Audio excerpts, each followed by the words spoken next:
There exists a cathedral built not of stone but of belief, and within its walls echoes the most dangerous prayer ever written.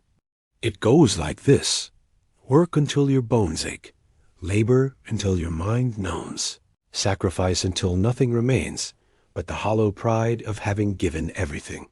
This cathedral stands in every city, in every mind that has been taught to worship at the altar of endless effort. And the congregation grows larger each day, filled with those who mistake their exhaustion for holiness. The architects of this grand deception understood something fundamental about human nature. People need to believe their suffering has meaning. They need to think that the weight on their shoulders is building something greater than themselves. So these architects gave them a story, wrapped it in golden words like dedication and perseverance, and watched as generations fell to their knees in gratitude for the chains they were handed. Consider the Roman Colosseum, that ancient theater of blood and spectacle. 50,000 citizens would gather to watch men die for their entertainment. But the real performance was never in the arena. It was in the stands, where the masses believed they were witnessing honor, courage, and the triumph of human will. The gladiators bled, while the crowd felt virtuous for appreciating their sacrifice. Yet who held the true power in that moment? Not the warrior proving his worth through combat, not the audience drunk on vicarious glory. The power belonged to the one who orchestrated it all, who understood that giving people a hero to admire is the most effective way to keep them from becoming dangerous themselves. This principle has not changed. It has only become more sophisticated. The modern arena is the office building, the factory floor, the startup garage where young minds burn themselves out for the promise of eventual reward. The gladiators now wear suits or coveralls or hoodies, but they still bleed for applause.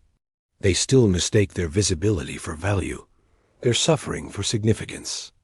Walk through any corporate tower at midnight, and you will find them there, the modern martyrs, bent over their desks like monks over ancient texts. They believe they are climbing toward something, that each extra hour brings them closer to the summit. But they never ask who built the mountain they are climbing, or why the path seems to stretch longer the harder they climb. They do not realize that their exhaustion is not a byproduct of the system. It is the product. Their fatigue is the commodity being harvested. The psychology of this harvest is elegant in its cruelty. A tired mind cannot rebel. An exhausted body cannot resist. When every ounce of energy is spent on survival, on meeting deadlines, on proving worth through output, there is nothing left for questioning the structure itself. This is not accidental. This is architecture. In feudal Japan, there was a concept called karoshi, death from overwork. But long before the body dies, something else perishes. The ability to see beyond the immediate task, to think strategically rather than reactively, to recognize patterns rather than just respond to stimuli. The overworked become predictable, and the predictable become controllable. They move in straight lines because they lack the energy for anything else. The beautiful lie is that this predictability is dressed up as reliability. The person who is always available, always grinding, always visible in their effort, is praised for their commitment. But availability is not power. It is the opposite of power. The one who can be summoned at any moment is not the one doing the summoning. The one who must constantly prove their value is not the one determining what has value. Think of the investment banker who sleeps under his desk, wearing his 100-hour weeks like medals of honor. He believes he is earning his place at the table. But the table was built by someone who sleeps 8 hours every night, who understands that clarity of thought is worth more than any amount of effort.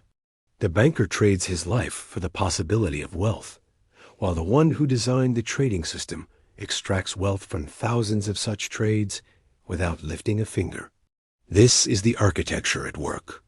It creates roles that require total commitment, positions that demand complete sacrifice, and then it celebrates those who fill these roles as heroes. But heroes, by definition, must struggle. They must overcome. They must suffer. And in their suffering, they become symbols that perpetuate the very system that creates the need for their heroism. The military understood this long before corporations did. The grunt, the foot soldier, the one who bears the weight of war, is honored precisely because his position is untenable. Society needs him to believe in the glory of his sacrifice, because without that belief, he might ask why he is the one dying while others plan his death from comfortable rooms. So they give him ribbons and ceremonies and a cultural narrative that transforms his expendability into nobility. But step back from the ceremony and observe who attends versus who orchestrates. The general does not carry the rifle. The defense contractor does not march through mud. The senator who votes for war does not know the weight of armor. They create the conditions that require heroes, then profit from the narrative of heroism. They understand that the most profitable story is one where someone else is the protagonist. The corporate world has perfected this model. The startup founder who codes for 20 hours straight becomes a legend, but the venture capitalist who funds 50 such founders and owns pieces of their legends never needs to code at all. The sales representative who hits impossible quotas through sheer determination is celebrated at the annual meeting, but the executive who set those quotas to extract maximum effort from minimum cost is planning his exit strategy from a yacht. These executives understand something the workers do not. Visibility is vulnerability. The more you show your effort, the more you reveal your limits. The more you announce your struggles, the more you telegraph your breaking points. The one who is always seen working is telling the world exactly how to exhaust them. They are providing a map of their own exploitation.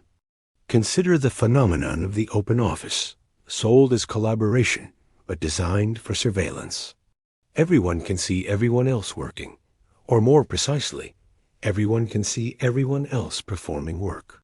The space itself becomes a theater where productivity must be performed, where being seen as busy becomes as important as being productive. This is not about efficiency. It is about creating an environment where effort must be constantly displayed, where rest becomes suspicious, where invisibility equals laziness. But the ones who designed these spaces do not work in them.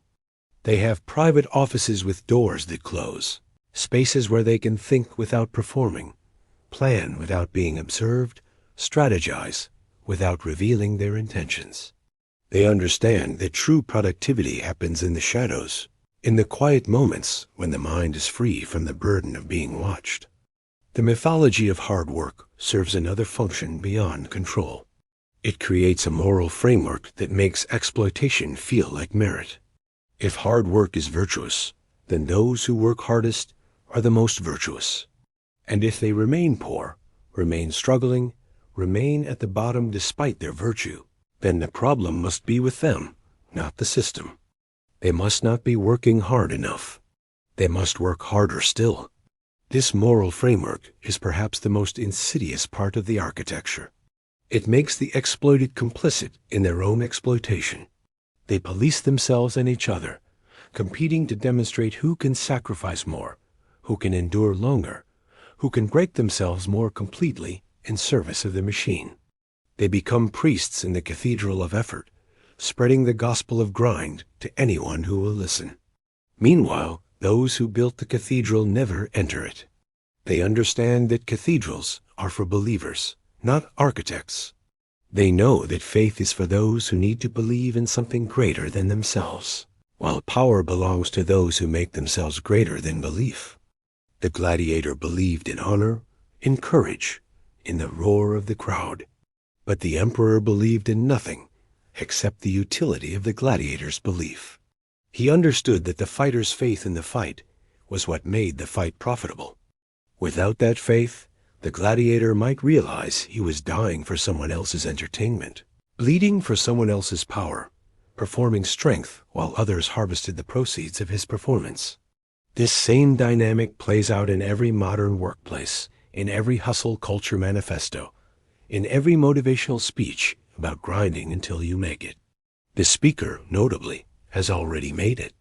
They are selling the grind to those still grinding, monetizing the very struggle they claim to help others overcome. They understand that the market for hope is infinite among the exhausted. The psychology of exhaustion as control extends beyond the individual to shape entire societies. A population that is constantly working, constantly tired, constantly focused on immediate survival, cannot engage in the long-term thinking required for systemic change. They cannot organize effectively when they barely have energy to survive. They cannot revolution when they are too tired to revolt.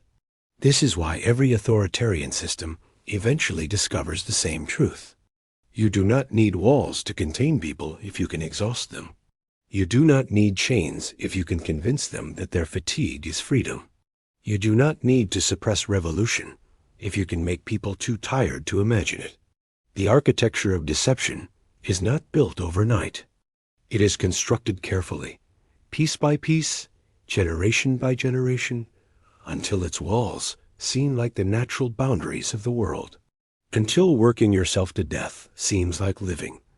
Until sacrificing everything seems like earning something. Until the cathedral of endless effort seems like the only place worth worshiping. But there have always been those who recognized the cathedral for what it is. They saw the architects behind the altar, noticed the exits hidden behind tapestries of virtue, understood that the incense was designed to intoxicate, not enlighten. These few did not announce their revelation. They did not rebel openly. They simply stopped attending service. The blueprint reveals itself not in grand gestures, but in absences. Look for what is not there, for the spaces between movements, for the silence between words. Power does not announce its mechanisms because announcement would be admission, and admission would be vulnerability. Instead, it operates through a physics that most never learn, a mathematics of human behavior that turns effort into leverage and transforms the energy of others into personal momentum. Picture a chessboard in the moment before the first move. The pieces are arranged in perfect symmetry, each side matching the other in potential and position. But already, before a single piece is moved, the game is being won or lost in the mind of the player who understands that chess is not about movement. It is about the threat of movement. The master does not calculate how many moves he can make. He calculates how many moves he can force his opponent to make. The pawn rushes forward, proud of its advance, believing each square conquered is progress. But the pawn can only move forward, can only see forward, can only threaten diagonally in its limited scope. Its entire existence is linear, predictable, expendable. The pawn mistakes movement for progress, mistakes visibility for importance. It celebrates reaching the other side of the board, the promise of transformation, not realizing that even in its promotion to queen, it remains a piece being played, not a player. The true player sits above the board, seeing not just the current position, but the echo of every possible future position. He does not move pieces. He creates conditions where pieces must move themselves. He engineers situations where his opponent has no choice but to make the moves he has already anticipated. This is leverage in its purest form, the ability to multiply force without adding effort. Consider how a lever works in the physical world. A small force applied at the right distance from a fulcrum can move tremendous weight. The lever does not work harder than direct force. It works smarter. It understands the architecture of physics and exploits it. The same principle applies to human systems, but the fulcrum is psychological, and the lever is made of perception, timing, and positioned advantage. The executive who controls budget allocation does not need to work on every project. By controlling resources, he controls what lives and what dies, what grows and what withers. His single decision ripples through hundreds of hours of others' labor. His signature, taking seconds to write, determines years of work for dozens of people. This is not effort. This is positioned leverage. But leverage is only half the equation. The other half is mystery, the deliberate cultivation of unknowability. The moment you become fully understood, you become fully containable. The moment your patterns are clear, your limits are defined. The moment your motivations are transparent, your price is set. Mystery is not just an aesthetic choice. It is a strategic necessity. Watch how differently people treat the transparent versus the opaque. The colleague who shares every thought, every plan, every ambition becomes furniture in the office landscape. Familiar, comfortable, ignorable. But the one who reveals nothing, who responds to questions with questions, who smiles when they should speak and speaks when others expect silence, that person becomes a gravitational center. Others orbit them, trying to decode them, and in trying, they reveal everything about themselves. Strategic withholding is an art form that modern culture has forgotten. We live in an age of constant disclosure, where every thought becomes a tweet, every moment becomes a story, every achievement becomes a post. But this compulsive sharing is not connection. It is submission. It is handing over the raw materials of your own manipulation to anyone willing to collect them. The master of leverage shares nothing that does not serve a purpose. Every revelation is calculated. Every disclosure is strategic. He does not lie, because lies can be discovered. Instead, he allows others to fill his silence with their own assumptions. He becomes a mirror in which others see their own expectations, their own fears, their own desires. And while they are busy projecting, he is busy reading their projections. This is how mystery becomes a weapon, not through deception, but through absence. The human mind cannot tolerate a vacuum. When faced with an unknown, it compulsively fills the space with speculation. And speculation, unlike fact, cannot be directly confronted. You cannot argue with what someone imagines you might be thinking. You cannot defend against what they fear you might do. The imagined threat is always greater than the real one, because imagination has no limits. There is a crucial distinction that few understand between being needed and being necessary. The worker who processes 100 reports a day is needed. Remove him and those reports pile up. But he is not necessary because another worker can be trained to process those same reports. The need is for the function, not the person. This is why being needed is a trap. It ties your value to your output, your worth to your availability, your identity to your utility. Being necessary is different. It means you have positioned yourself at a critical junction where your specific presence, not just your function, determines outcomes. The investment banker, who knows where all the bodies are buried, is necessary. The executive assistant, who understands the unspoken dynamics between board members, is necessary. The consultant who can navigate the personal grudges and hidden alliances within the C-suite is necessary. They cannot be easily replaced because their value lies not in what they do, but in what they know, who they know, and most importantly, what others believe they know. The transition from needed to necessary requires a fundamental shift in strategy. Stop focusing on doing more and start focusing on knowing more. Stop displaying your effort and start accumulating your advantages. Stop solving problems and start understanding why those problems exist, who benefits from them, and who would lose if they were truly solved. Most problems in organizations are not accidents. They are features. They exist because someone benefits from their existence. The inefficient process that requires 3 approvals instead of 1 exists because 3 people derive power from being approvers. The redundant meeting that wastes everyone's time exists because someone needs to be seen as essential. The confusion around roles and responsibilities exists because ambiguity allows certain people to expand their territory without formal challenge. Understanding this changes everything. Instead of rushing to solve problems, you begin to ask who created them and why. Instead of working harder to overcome obstacles, you investigate who placed them there. Instead of accepting inefficiency as incompetence, you recognize it as strategy. And once you see the game being played, you can decide whether to play it, change it, or build your own game entirely. The art of engineering circumstances rather than responding to them is perhaps the highest form of leverage. Most people live reactive lives, responding to emails, attending scheduled meetings, solving problems as they arise. They are perpetually in response mode, which means they are perpetually under someone else's control. The one who creates the email determines the response. The one who schedules the meeting controls the agenda. The one who creates the problem dictates the solution. But what if you could reverse this flow? What if instead of responding to circumstances, you could create them? This does not mean creating chaos or manufacturing crisis. It means understanding the triggers that cause predictable responses and learning to pull those triggers deliberately. A simple example: the executive who always schedules important meetings for 4 p.m. on Fridays knows that people will agree to almost anything to end the meeting and start their weekend. He has engineered a circumstance where the psychological pressure of time works in his favor.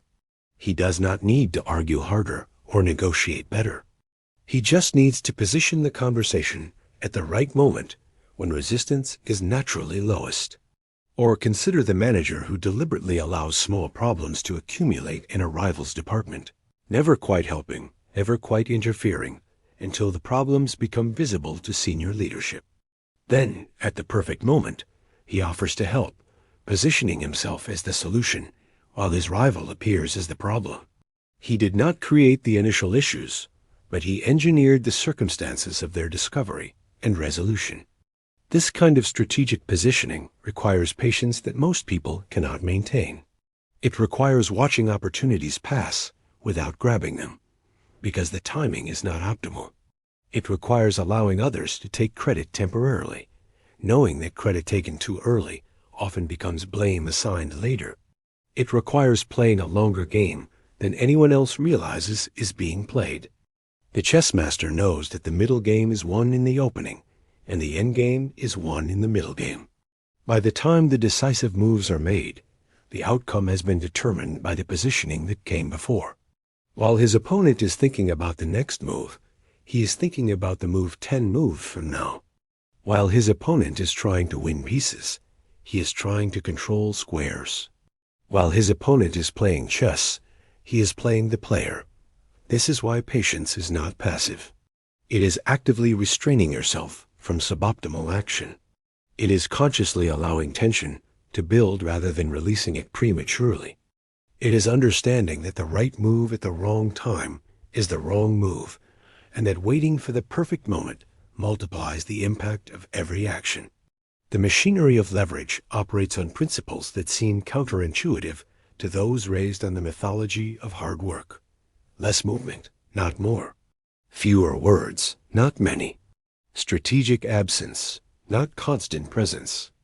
These principles feel wrong because they contradict everything we have been taught about success. But that teaching was designed by those who benefit from our constant motion, our transparent effort, our predictable patterns. True power moves differently. It does not run. It positions. It does not chase. It attracts. It does not explain. It implies. It operates by rules that are never written down, never explicitly taught, and never publicly acknowledged. Because the moment these rules become common knowledge, they lose their advantage. The difference between those who labor and those who leverage is not intelligence or talent or even opportunity. It is the recognition that there are two games being played simultaneously. The visible game, where effort is rewarded and hard work is celebrated, and the invisible game, where positioning determines everything and effort is often a liability.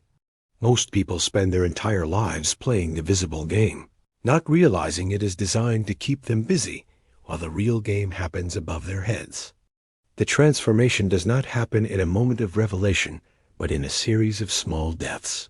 The death of the need to be liked, the death of the compulsion to explain, the death of the addiction to movement. Each death feels like a loss until you realize you are not losing anything real. You are shedding the weight that was never yours to carry, releasing the burdens that were placed on you by those who profit from your exhaustion. The first death is perhaps the hardest, letting go of the identity built on effort. For years, perhaps decades, You have defined yourself by your capacity to endure, your willingness to sacrifice, your ability to outwork everyone around you. This identity feels like strength, but it is actually a prison. It locks you into a pattern where your worth is forever tied to your output, where rest feels like betrayal, where stillness feels like death. But what happens when you stop? Not dramatically, not obviously, but quietly, systematically. You begin to say no without justification. You become unavailable without apology. You let emails wait, let calls go unanswered, let the urgent but unimportant tasks pile up while you focus on the invisible work of positioning. At first, the anxiety is overwhelming. Every instinct screams that you are destroying everything you have built. Then something unexpected happens. The world does not end. The machine continues to run. People find other solutions, other targets, other sources. Some things fail, but their failure reveals that they were never as critical as they pretended to be. Some people get angry, but their anger shows that they were dependent on your exploitation. And in the space created by your absence, something new begins to grow. This is the discipline of restraint, which is fundamentally different from the discipline of action. The discipline of action is about forcing yourself to do more, to push harder, to overcome resistance. It is the discipline of the soldier, the athlete, the worker. But the discipline of restraint is about preventing yourself from dissipating your power through unnecessary movement. It is the discipline of the sniper who waits for hours for one perfect shot, of the spider who remains motionless until the web vibrates. Restraint is not inaction. It is selective action. It is understanding that every movement has a cost, not just in energy, but in information. Every action you take teaches others how to predict you, how to manipulate you, how to exhaust you. The less you move, the less data you provide. The less data you provide, the harder you become to control. This principle extends beyond personal behavior to the construction of systems. Most people build their success on their presence. They are the essential component in every process, the bottleneck through which everything must flow. They believe this makes them valuable, but it actually makes them vulnerable. They cannot rest because the machine stops without them. They cannot leave because everything collapses in their absence. They have built a prison of their own necessity. The architect builds differently. He constructs systems that work not because of his presence, but despite his absence. He designs processes that are self-correcting, relationships that are self-maintaining, structures that are self-reinforcing. His goal is not to be needed, but to be freed from need. Not to be essential, but to be optional. Consider the difference between a business owner who must approve every decision and one who has built a culture where correct decisions emerge naturally from the principles he has embedded in the organization. The first is a prisoner of his creation, forever tied to its daily operation. The second is free to disappear for months while his creation continues to generate value. Both own businesses, but only one owns freedom. Building systems that work in your absence requires a different kind of thinking. Instead of asking, "How can I do this better?" you ask, "How can this not need to be done at all?" Instead of optimizing your effort, you eliminate the need for effort. Instead of becoming more efficient at solving problems, you design systems where those problems cannot arise. This is architectural thinking. The architect does not concern himself with putting out fires. He designs buildings that cannot burn. He does not worry about foundation cracks. He builds on bedrock. He does not manage conflicts between design elements. He ensures they are harmonious from conception. His work is invisible because it prevents problems rather than solving them. The addiction to motion that plagues most ambitious people is not actually about achievement. It is about anxiety. Movement feels like progress even when it is circular. Activity feels like productivity even when it produces nothing. The constant motion is a narcotic that numbs the deeper fear that maybe, just maybe, all this effort means nothing. But meaning is not found in motion. It is found in impact. And impact often requires stillness, the kind of stillness that allows you to see the whole board, understand the deeper patterns, recognize the longer cycles. A market trader who makes 100 trades a day is in constant motion, but the investor who makes 3 decisions a decade and compounds wealth through patience creates dynasties. The pathway to becoming unreachable is not about building walls, but about creating distance. Not physical distance, but psychological distance, operational distance, strategic distance. When you are unreachable, you cannot be summoned. When you cannot be summoned, you choose when to appear. When you choose when to appear, every appearance has impact. The executive who answers every email immediately trains everyone to expect immediate responses. He becomes a slave to the inbox, forever reactive, forever available. But the one who responds unpredictably, sometimes immediately, sometimes after days, sometimes never, trains others to be thoughtful about what they send. His inbox becomes curated by others' hesitation. His attention becomes precious because it is scarce. Scarcity is the fundamental principle that most people violate through their constant availability. They believe that being accessible makes them valuable, but accessibility destroys value. The consultant who is always available is just an employee without benefits. A friend who always says yes is taken for granted. The leader who has an open-door policy has a revolving door of problems. Value comes from scarcity, and scarcity must be engineered. It does not happen naturally in a world designed to make you constantly available, constantly visible, constantly engaged. You must deliberately create it through systematic withdrawal, strategic absence, calculated unavailability. This feels selfish until you realize that your scarcity makes your presence more valuable to others. They pay attention when you speak because you rarely speak. They value your time because time with you is rare. The final transformation is the shift from effort to effect. This is not just a change in strategy, but a complete reorientation of how you measure success. Effort measures input, hours worked, energy expended, sacrifices made. Effect measures output, changes created, outcomes achieved, realities altered. The two are not correlated. Often, they are inversely related. The programmer who writes 1,000 lines of code has shown effort. The one who deletes 1,000 lines and makes the system faster has created effect. The manager who attends every meeting has shown effort. The one who eliminates half the meetings and doubles productivity has created effect. The salesperson who makes 100 cold calls has shown effort. The one who identifies the single decision maker and closes the deal in one conversation has created effect. Effect requires a different kind of vision. You must see not just the task, but the system the task exists within. Not just the problem, but the context that created it. Not just the solution, but the consequences of implementation.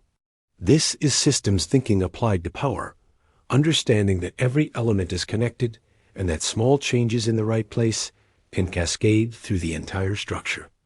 The storm does not try to blow in every direction at once. It organizes around a center of low pressure, drawing energy from temperature differentials, building power through rotation. It does not waste energy fighting itself.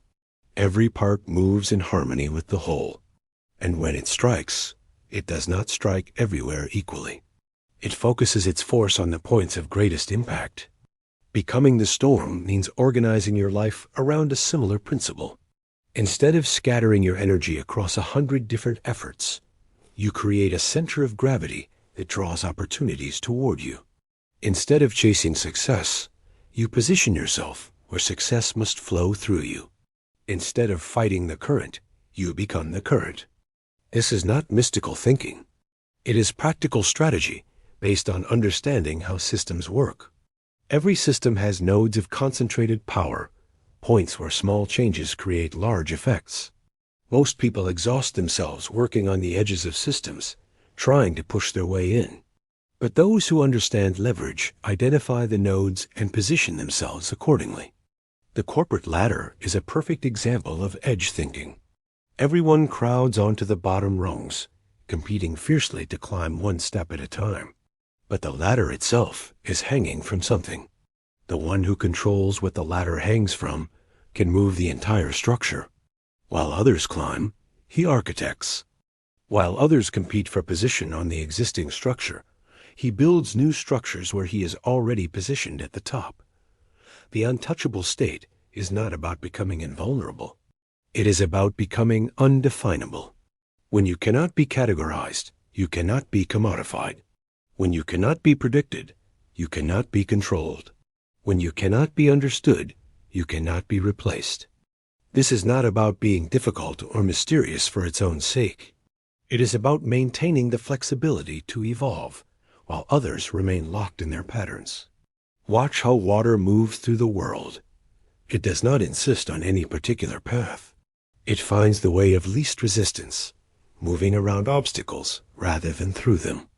It can be solid, liquid, or gas, depending on conditions. It can cut through rock, not through force, but through persistence. It can be perfectly still or tremendously powerful.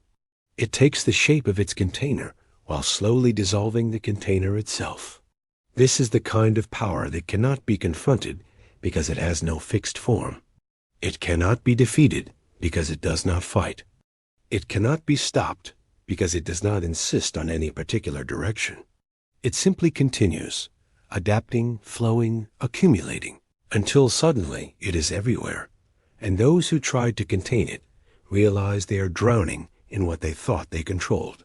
The choice before you is not whether to work hard or be lazy. That is a false binary created by those who benefit from your exhaustion. The real choice is whether to remain a component in someone else's machine or to become the architect of your own system. Whether to measure your life in effort, expended, or effect created. Whether to be the gladiator bleeding for applause or the emperor who needs only to lift his thumb. Most will choose the familiar suffering of endless effort because it feels safer than the uncertainty of strategic withdrawal.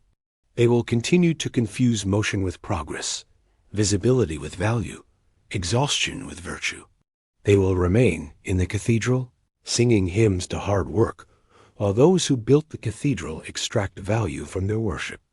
But for those who see through the architecture, who recognize the game being played above their heads, who understand that power flows not to the hardest worker, but to the smartest position, a different path opens. It is not an easier path. The discipline of restraint is harder than the discipline of action. The patience of the strategist is more demanding than the hustle of the worker. The courage to become unreachable requires facing the fear of being forgotten.